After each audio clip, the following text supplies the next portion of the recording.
Assalamualaikum warahmatullahi wabarakatuh. Salam sejahtera bagi kita semua. Perkenalkan, kami salah satu kelompok dari kelas F ingin mempresentasikan proyek UAS teori dan praktikum konsep basis data kami yang bertajuk jasa ekspedisi. Sebelumnya saya akan memperkenalkan anggota kelompok terlebih dahulu. Yang mula-mula Inyoman Belanata Wiguna dengan NIM 25105111176. Ada Nopal Muhammad Lutfandapa dengan NIM 25105111177. Ada Giras Danendra Revol dengan NIM 25105111192. Dan ada Rasik Maulana Wibowo dengan NIM 25105111194. Nah, di sini saya akan menjelaskan bagian latar belakang dan tujuan. Di era digital sekarang, kita semua tahu bahwa kebutuhan pengelolaan data semakin besar, terutama di bagian sektor jasa ekspedisi. Kenapa bisa seperti itu? Karena ekspedisi itu bukan hanya sekedar mengirim barang, melainkan juga sudah menjadi bagian penting dalam hal distribusi, baik dari segi individu maupun perusahaan. Pelanggan sekarang menuntut layanan yang cepat, akurat, dan dapat dipantau secara real time. Nah, masalahnya banyak perusahaan ekspedisi masih mengelola data secara manual, mulai dari pemesanan, pelacakan status, perhitungan biaya, hingga laporan. Nah, cara manual ini sering membuat proses menjadi lama, rawan salah, bahkan dapat membuat data hilang. Dari sini, basis data berperan dengan sistem yang terstruktur.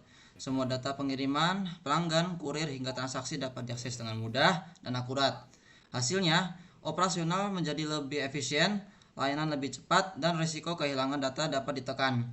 Bukan hanya itu, perusahaan pun juga dapat menganalisis data untuk perencanaan logistik dan evaluasi kinerja. Jadi, penerapan basis data bukan hanya sekadar solusi teknis, melainkan juga menjadi strategi bisnis yang membuat perusahaan lebih kompetitif dan dapat dipercaya pelanggan. Di bagian tujuan dari konsep basis data ini jelas bahwa kita ingin mengelola dan menyimpan data pengiriman secara terintegrasi, mulai dari data pengirim, penerima, status barang, hingga biaya pengiriman. Dengan begitu, proses pencatatan lebih sistematis, pelacakan lebih mudah, dan informasi yang dibutuhkan dalam hal manajemen dapat tersedia dengan cepat dan akurat. Pada intinya, basis data ini akan membuat seluruh proses pengiriman menjadi lebih efisien, lebih rapi, dan tentu saja bisa diandalkan lebih baik lagi. Selanjutnya, pembahasan akan dilimpahkan ke teman saya, Giras. Oke, jadi di sini ada entitas relasi diagram. Yang pertama kita memiliki mengirimkan paket, di mana di sini ada entitas pengirim dan paket. Eh, Keduanya memiliki relasi mengirimkan, di mana pengirim memiliki atribut ID pengirim, nama pengirim, alamat, email, dan nomor HP. Eh, Atribut key dari pengirim adalah ID pengirim. Lalu relasinya mengirimkan paket dengan paket atribut key-nya adalah nomor resi, di mana paket memiliki atribut lain yaitu ID pengirim, ID penerima, bobot isi paket, dan tujuan. Next. Jadi di sini yang kedua ada kurir mengantar pengiriman. Dua entitas juga, kurir dan pengiriman, relasinya adalah mengantar. Atribut key dari kurir adalah ID kurir. Sisa atribut dari kurir adalah nama kurir, nomor HP, plat kendaraan, dan wilayah. Sementara untuk pengiriman, hmm, eh, atribut key dari pengiriman adalah nomor resi. Dan atribut lainnya adalah ID kurir, status, jenis pengiriman, tanggal pengiriman, dan estimasi sampai. Next. Lalu selanjutnya ada paket memiliki pengiriman. Sama kayak tadi, yang paket, yang sama yang kayak tadi, dua entitas juga. Paket memiliki ID pengirim, ID penerima, bobot isi paket, alamat tujuan, dan nomor resi. Nomor resi sebagai ID atribut key-nya, lalu memiliki tracking. Tracking terdiri dari nomor resi, si paket, lokasi, waktu, dan status. Next. Nah, ini baru paket yang sudah dijelaskan tadi. Nah, cabang di sini entitas cabang memiliki atribut nama cabang, ID cabang, alamat, dan kota, di mana ID cabang itu berfungsi sebagai atribut key dari cabang yang memiliki relasi menyimpan. Next. Lalu di sini ada atribut entitas relasi paket memiliki tracking. Paket yang tadi sama yang sudah dijelaskan, mempunyai relasi memiliki tracking. Lalu next.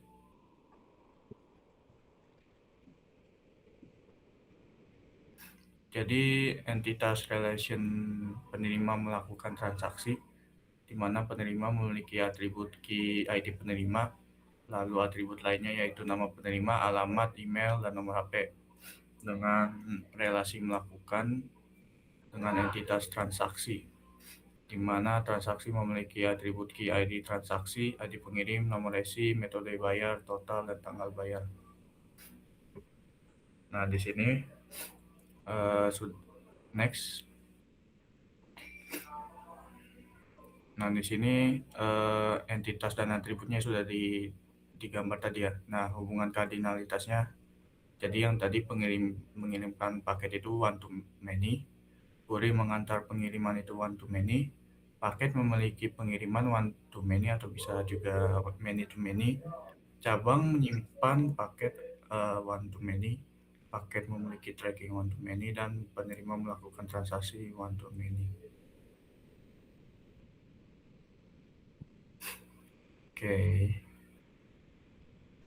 Oke, di sini relasi model dan tabel normalisasinya.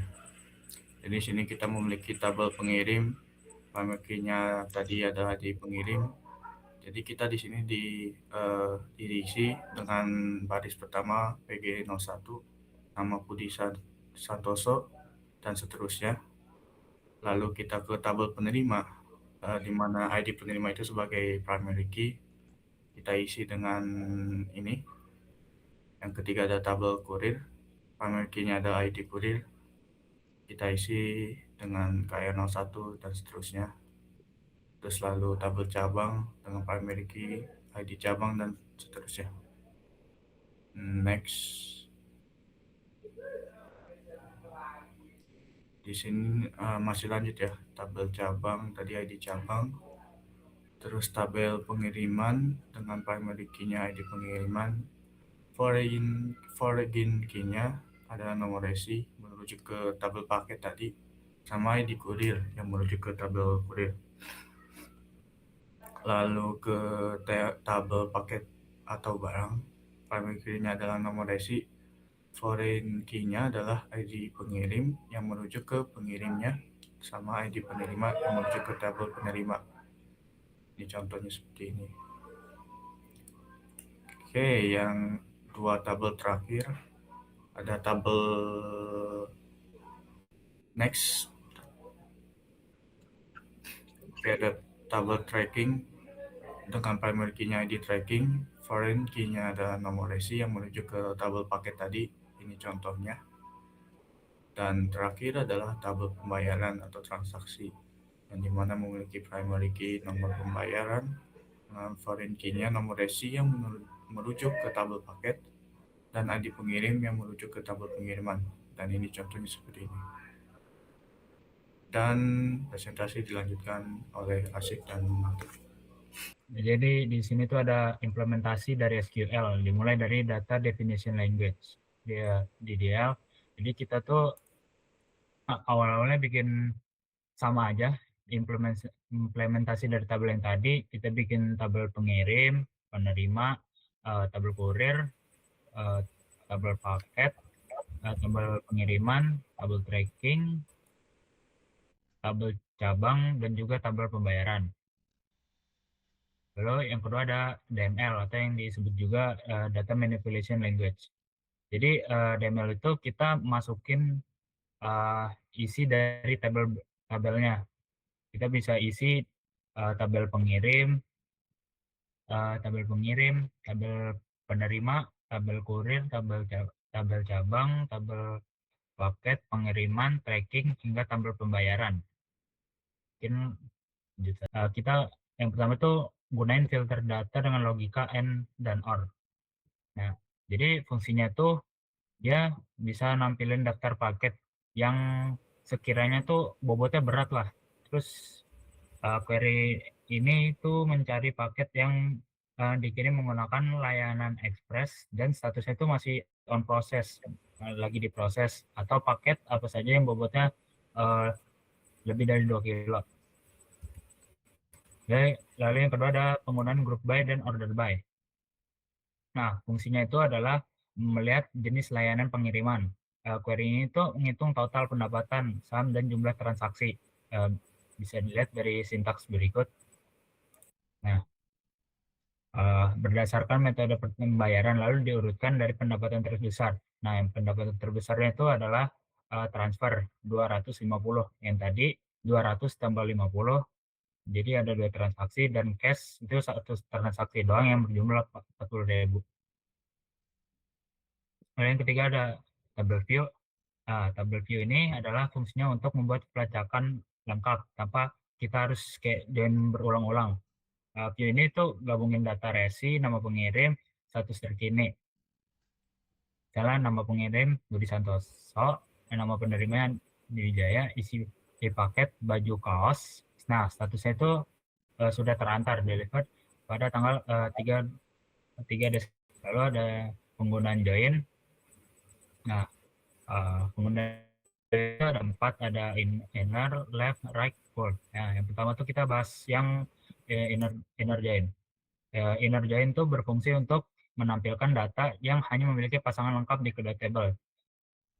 Contohnya pada di atas adalah menampilkan data pembayaran lengkap dengan nama pengirimnya. Misalnya nomor pembayaran INV 001, nama pengirimnya itu Budi Santoso, totalnya 50.000.